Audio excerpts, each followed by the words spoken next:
Most of us learned it the same way. A madman rises to power in Germany, invades Poland, and the world goes to war. It is the simplest version of the story, the one you get in textbooks and documentaries, and it is not exactly wrong, but it is dangerously incomplete. Because the Second World War did not begin on the 1st of September 1939. Not really. It began in boardrooms and banking houses. It began in the fine print of treaties that were designed more to humiliate than to heal. It began in stock exchanges and oil fields and secret meetings between industrialists who cared more about profit margins than they did about the millions of lives hanging in the balance. The true origin of the Second World War is not just a story about ideology or madness. It is a story about money, about power, about what happens when the architects of the global financial system decide that war is simply another form of investment. And the most disturbing part of this story is not what happened in Berlin or Tokyo or Rome. It is what happened in London, in New York, and in the quiet corridors of institutions that were supposed to keep the peace, but instead helped pave the road to the deadliest conflict in human history. So let me take you back, not to 1939, but much earlier, to the moment when the seeds of the next war were planted in the ashes of the last one. When the guns finally fell silent on the 11th of November, 1918, Europe was a graveyard. Nearly 20 million people were dead, entire economies were in ruins, and the victors, exhausted and bitter, gathered at the Palace of Versailles in France to decide what should happen next. What emerged from those negotiations was the Treaty of Versailles, signed on the 28th of June, 1919, and it would become one of the most consequential and controversial documents in modern history. The treaty was not designed to build a lasting peace. It was designed to punish Germany, and punish it did. Germany was forced to accept sole responsibility for starting the First World War, even though the reality of who caused that conflict was far more complicated. Germany lost roughly 13% of its European territory, including Alsace-Lorraine to France, large sections of Prussia to the newly created Poland and all of its overseas colonies. The German military was gutted, reduced to just 100,000 soldiers with no tanks, no air force, no submarines, and a severely limited navy. The Rhineland, Germany's industrial heartland bordering France, was declared a demilitarized zone, and then came the reparations. Germany was ordered to pay the equivalent of 6.6 billion British pounds, an astronomical sum that, adjusted for inflation, would be hundreds of billions today. The intent was clear. France, led by Prime Minister Georges Clemenceau, wanted to ensure that Germany would never again have the economic or military strength to threaten its neighbors. But there was a critical flaw in this thinking. The treaty was punitive enough to breed deep, lasting resentment among the German people, but not comprehensive enough to actually prevent Germany from eventually rebuilding. It was, as many historians have since argued, the worst of both worlds. Now, at the time, not everyone was blind to this problem. The British economist John Maynard Keynes was part of the delegation at Versailles, and he was so disturbed by what he saw that he resigned in protest. In his book published shortly after, he warned that the economic consequences of the treaty would be catastrophic. He argued that forcing Germany into financial ruin would destabilize not just Germany, but all of Europe. And he was right. But his warnings were ignored because the political pressure to make Germany pay was simply too strong. The French public demanded vengeance. The British public demanded compensation. And the American president, Woodrow Wilson, despite his idealistic 14 points, ultimately lacked the political leverage to push for a more moderate settlement. Wilson did manage to establish the League of Nations, an international body intended to resolve future disputes peacefully, but even that was hobbled from the start. The United States Senate refused to ratify American membership, which meant the very country that had proposed the organization would not participate in it. Without the backing of the world's emerging superpower, the League of Nations was, from its inception, a paper tiger. So here's the first thing the textbooks get wrong. They often present the Treaty of Versailles as a reasonable, if imperfect, attempt to end the war and secure peace. In reality, it was a ticking time bomb.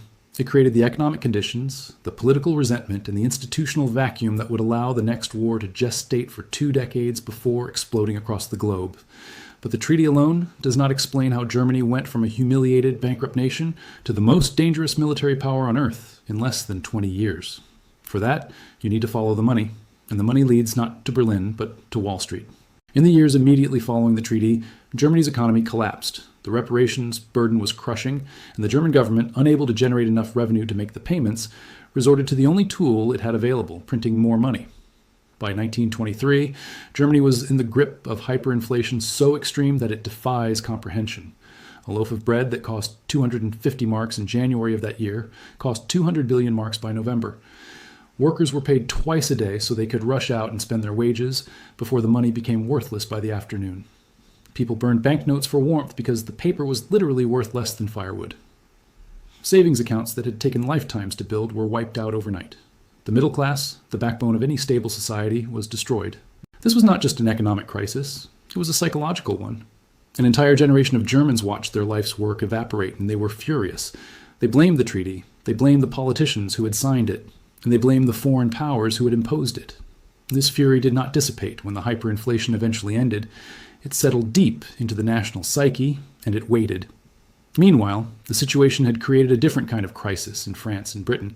You see, France desperately needed those German reparation payments to stabilize its own war-ravaged economy and to repay the massive loans it owed to Britain and the United States. Britain, in turn, needed France's payments to service its own debts to America. And America needed all of them to pay back the more than $10 billion it had loaned to the Allied powers during the war. It was a circular system of debt, and if any one link in the chain broke, the entire thing would collapse. When Germany defaulted on its reparation payments in 1923, France responded by invading and occupying the Ruhr Valley, Germany's most important industrial region.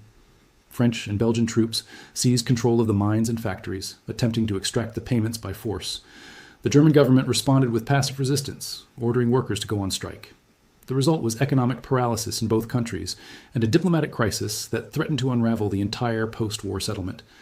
It was at this point that the United States, despite its refusal to join the League of Nations, decided it had to intervene, not out of altruism, but because American banks stood to lose billions if the system collapsed. The solution came in the form of the Dawes Plan, introduced in 1924 and named after the American banker Charles Dawes. The plan restructured Germany's reparation payments, reduced the annual amounts, and most critically, provided a massive influx of American loans to stabilize the German economy. The initial loan was 800 million marks, and roughly half of that came from American financial institutions. The investment bank J.P. Morgan floated the loan on the American market, and it was oversubscribed almost immediately. On the surface, the Dawes Plan appeared to be a triumph of international cooperation. It calmed the crisis, ended the occupation of the Ruhr, and ushered in a period of relative prosperity in Germany known as the Golden Twenties. Charles Dawes even won the Nobel Peace Prize for his efforts. But underneath the optimism, the plan created a profoundly dangerous dependency. Germany was now borrowing money from American banks to pay reparations to France and Britain, who, in turn, used that money to repay their war debts to America. The money was going in a circle. American capital flowed to Germany, then to France and Britain, and then back to America. The entire system depended on a continuous flow of American loans. If that flow ever stopped, the whole thing would come crashing down. And this is where the story takes a much darker turn, because the American loans did not just stabilize Germany's economy. They also built the industrial infrastructure that would eventually power the Nazi war machine. Under the Dawes Plan and its successor, the Young Plan of 1929, over $3 billion in American loans flowed into Germany. Much of this money went directly to the massive German industrial cartels, the very corporations that would later become the backbone of the Third Reich's military production. The three largest beneficiaries of these American loans were the steel conglomerate Vereinigte Stahlwerke, the electrical giant AEG, which was closely linked to the American company General Electric, and the chemical behemoth IG Farben, which would go on to produce the synthetic fuel and explosives that powered Germany's war effort, and, most notoriously, the Zyklon B gas used in the Holocaust. Now, this is not a conspiracy theory. This is documented history, confirmed by the post-war Kilgore Committee of the United States Senate, which heard detailed testimony about how American financial assistance in the 1920s laid the groundwork for German rearmament. The committee found that by the time the Nazis came to power in 1933, long strides had already been made in preparing Germany for war from an economic and industrial standpoint. And the American companies involved were not passive bystanders. They were active participants. Let me give you some specific examples. Standard Oil of New Jersey, the successor to John D. Rockefeller's empire, developed extensive ties with IG Farben.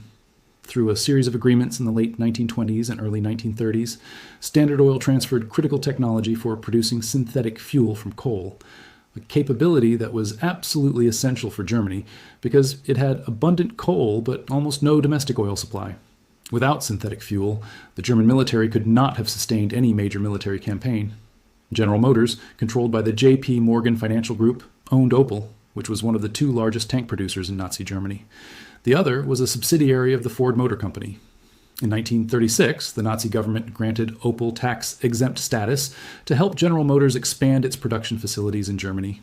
General Motors reinvested the resulting profits directly into German industry.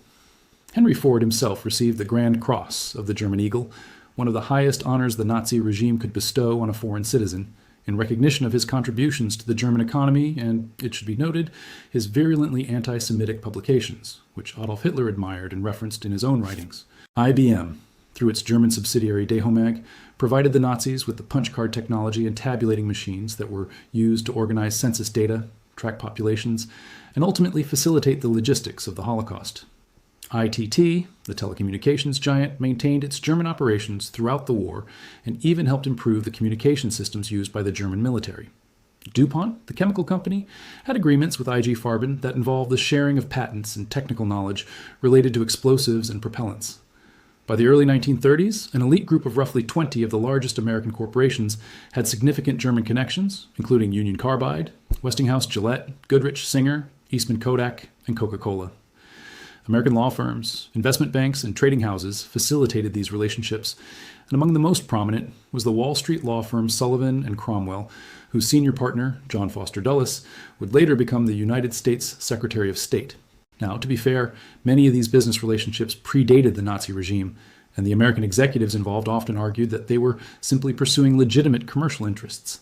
But the evidence strongly suggests that many of them continued and even deepened their involvement with German industry after it became clear what kind of regime the Nazis were building. As early as 1936, the American ambassador in Germany, William Dodd, wrote directly to President Franklin Roosevelt, warning that more than 100 American corporations had subsidiaries or cooperative agreements in Germany, and that they were actively aiding German rearmament. His warnings, like those of Keynes before him, were largely ignored. But the financial connections go even deeper than individual corporations. There was an institution at the very center of the international financial system that played a critical and largely unknown role in enabling the Nazi regime, and that institution was the Bank for International Settlements, known as the BIS.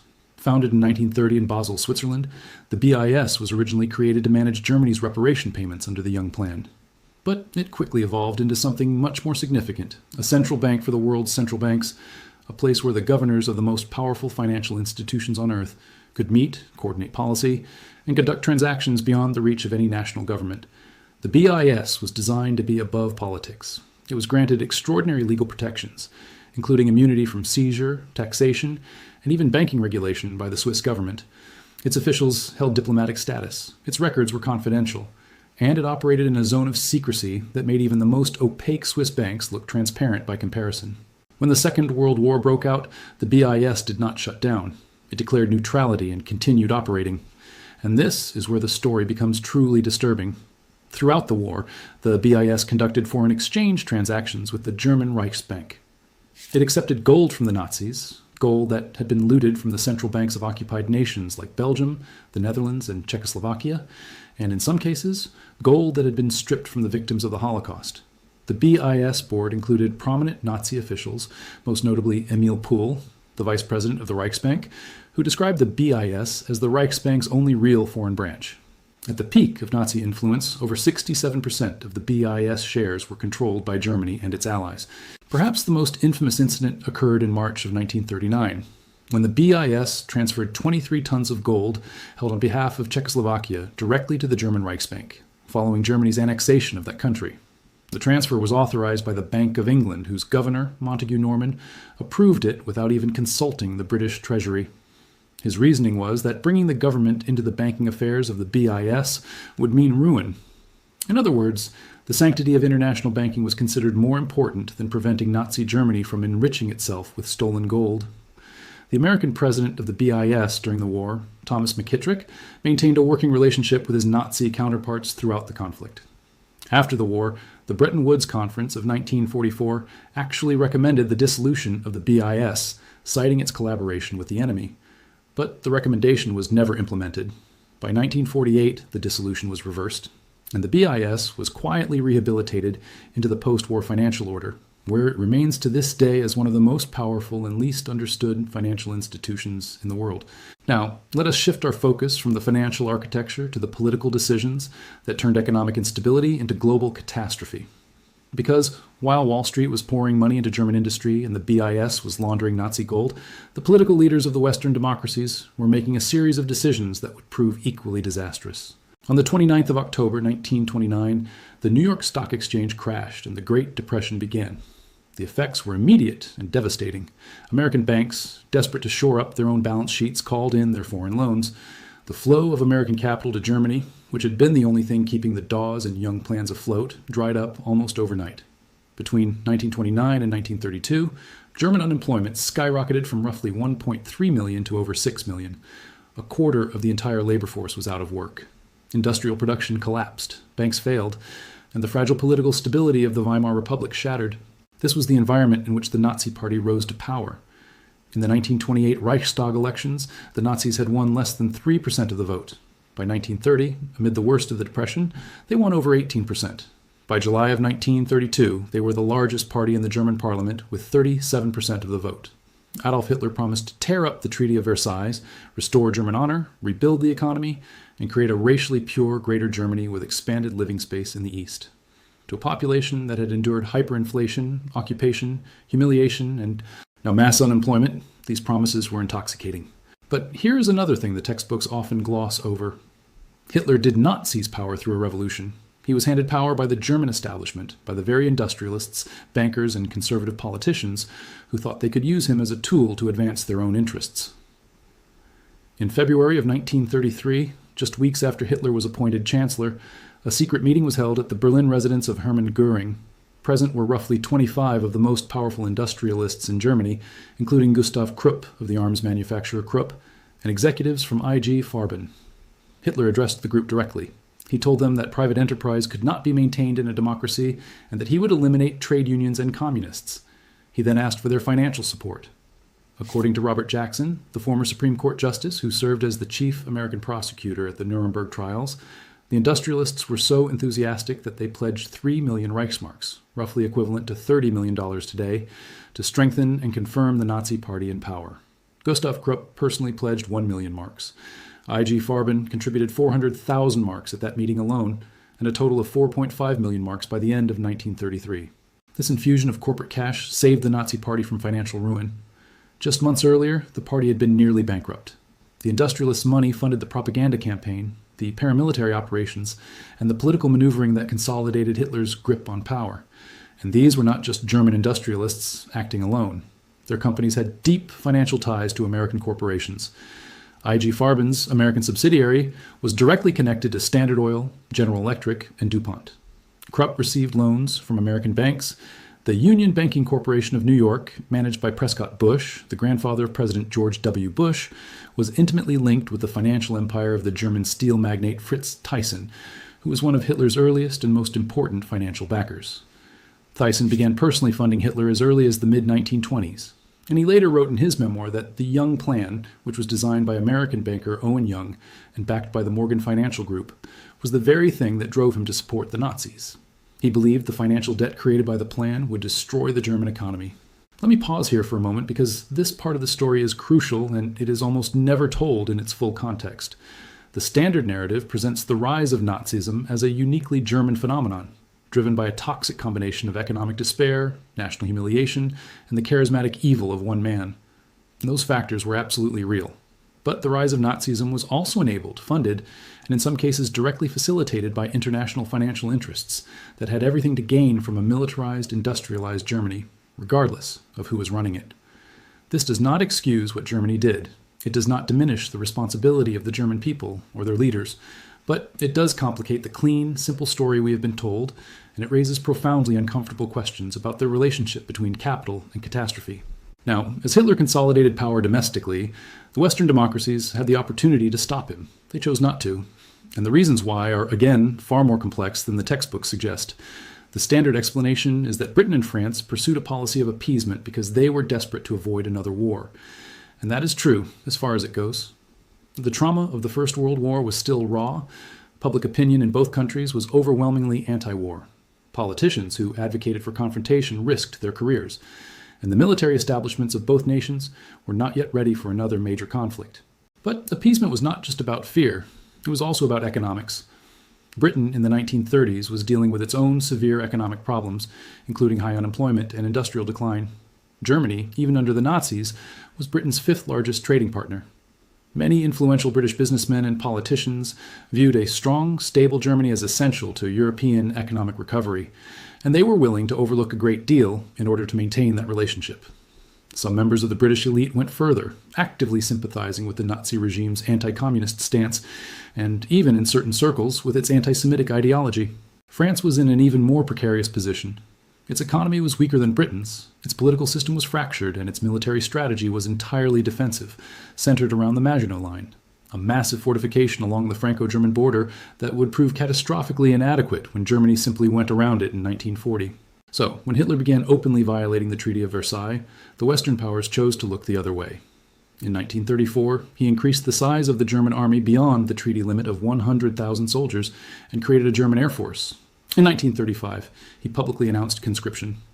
In 1936, he remilitarized the Rhineland, marching German troops into the demilitarized zone in direct defiance of both the Versailles Treaty and the Locarno Pact. Each time, Britain and France expressed concern but took no action. The most critical failure came in September of 1938 at the Munich Conference. Hitler demanded the Sudetenland, a region of Czechoslovakia with a significant ethnic German population. British Prime Minister Neville Chamberlain and French Premier Édouard Daladier flew to Munich and agreed to hand over the territory without even consulting Czechoslovakia, which was excluded from the negotiations entirely. Chamberlain returned to London waving a piece of paper and declaring he had achieved peace for our time. Within 6 months, Hitler had swallowed the rest of Czechoslovakia, proving that his promises were worthless and that appeasement had been, as Winston Churchill famously declared, a total and unmitigated defeat. But there's a crucial dimension to the Munich Agreement that is often overlooked, and it involves the Soviet Union. Stalin had been watching the Western powers' response to Hitler with growing alarm and suspicion. The Soviets had a mutual defense treaty with Czechoslovakia and had offered to intervene militarily if France did the same. But at Munich, the Western powers not only refused to stand up to Hitler, they did not even invite the Soviet Union to the conference. Stalin drew his own conclusions.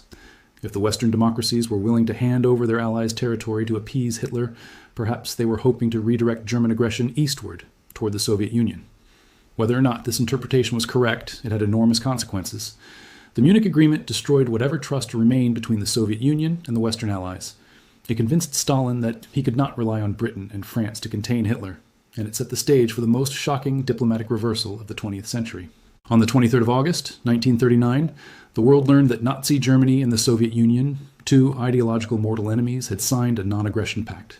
The Molotov-Ribbentrop Pact, named after the two foreign ministers who negotiated it, was stunning enough on its face, but it contained a secret protocol that was even more explosive, a plan to divide Eastern Europe between them. Poland, the Baltic states, Finland, and parts of Romania were carved up into German and Soviet spheres of influence, as casually as if they were dividing a business portfolio. Stalin's calculation was coldly pragmatic. If he could not count on the West to contain Hitler, he would buy time by making his own deal with the devil. The pact gave the Soviet Union a buffer zone of territory and a guarantee that it would not face a two-front war. For Hitler, the pact removed the threat of Soviet intervention while he dealt with Poland and the Western powers. 1 week later, on the 1st of September 1939, Germany invaded Poland. 2 days after that, Britain and France declared war on Germany. The Second World War had officially begun, but the Soviet Union also invaded Poland from the east on the 17th of September, seizing the territories promised to it under the secret protocol. This fact is often downplayed in Western histories, but it is essential to understanding the full picture. The war did not begin as a simple conflict between democracy and dictatorship. It began as a clash of imperial ambitions in which multiple great powers, including ones that would later fight on the same side, were complicit in the dismemberment of smaller nations. And then there is the war in the Pacific, which is often treated as a separate conflict, but was in fact deeply interconnected with the events in Europe. Japan's path to war followed a parallel trajectory driven by the same toxic combination of economic pressure, imperial ambition, and systemic failure. Japan had been an ally of the Western powers in the First World War, and at the Paris Peace Conference, Japanese representatives pushed for a statement affirming racial equality to be included in the treaty. They were rejected. This slight was not forgotten. Throughout the 1920s and 1930s, Japanese leaders grew increasingly frustrated with what they saw as a Western-dominated international order designed to deny Japan its rightful place among the great powers. Japan's fundamental problem was resource scarcity. The Japanese mainland lacked the oil, rubber, iron, and other raw materials needed to sustain a modern industrial economy and a powerful military. To access these resources, Japan looked to its neighbors. In 1931, Japan invaded the Chinese province of Manchuria, which was rich in coal and iron. The League of Nations condemned the invasion, but took no meaningful action, which only confirmed to Japan and every other revisionist power that the international system had no teeth. Japan withdrew from the League in 1933 and continued its expansion. In 1937, Japan launched a full-scale invasion of China, beginning a conflict that would claim millions of lives and rage for 8 years. The United States, which had significant economic interests in China, responded with increasing economic pressure on Japan, restricting exports of scrap metal and aviation fuel. Then, in 1941, after Japan occupied French Indochina, President Roosevelt imposed a total embargo on oil exports to Japan and froze Japanese assets in the United States. This was a critical turning point. Japan imported roughly 80% of its oil from the United States. The embargo meant the Japanese Navy had enough oil reserves for approximately 18 months of operations. Japan's military leaders viewed the embargo as an undeclared act of war. They faced a stark choice: abandon their imperial ambitions in China and submit to American demands, or seize the oil-rich territories of the Dutch East Indies by force and neutralize the American Pacific Fleet before it could intervene. The Japanese military did not consider withdrawal an option. On the 7th of December, 1941, Japan attacked Pearl Harbor, and the United States entered the war. So, when we step back and look at the full picture, the origins of the Second World War are not the simple story we were taught in school. They are a web of interconnected economic, political, and strategic failures that stretched across decades and continents.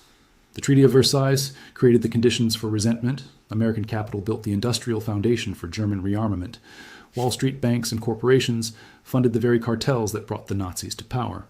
The Bank for International Settlements laundered looted gold while maintaining a facade of neutrality. British and French appeasement emboldened Hitler at every turn. The exclusion of the Soviet Union from the Munich Conference pushed Stalin into his own devil's bargain, and the economic strangulation of Japan created the conditions for war in the Pacific. None of this excuses the monstrous crimes committed by the Axis powers. The Holocaust, the rape of Nanking, the countless atrocities committed across every theater of war, these are crimes that stand on their own and must be remembered with the full weight of their horror. But understanding how the war really began, understanding the full chain of causation that made those crimes possible, is not just an academic exercise. It is essential if we want to prevent it from happening again. Because the uncomfortable truth is that the systems and incentives that helped create the Second World War did not disappear after it ended. The Bank for International Settlements still exists. The revolving door between Wall Street and government still turns. The temptation to appease authoritarian regimes in the name of economic interest still pulls at policymakers.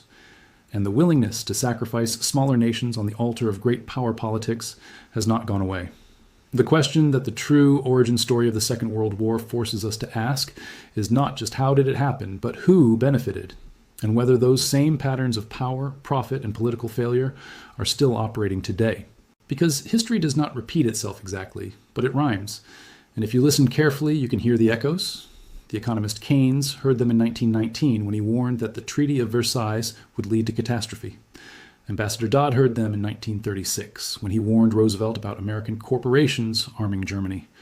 And many people hear them today when they look at the intersection of concentrated wealth, weakened international institutions, and rising authoritarianism around the world. The deadliest conflict in human history, which claimed between 60 and 80 million lives, was not simply the product of one evil man or one flawed ideology. It was the product of a system in which money flowed freely across borders, while accountability did not, in which profits were privatized and consequences were socialized on a scale that defies comprehension. That is the story the textbooks leave out. That is the origin story that demands to be told. And now you know it. If this changed how you think about history and how history connects to the world we live in today, then please consider subscribing to this channel and leaving a like on this video.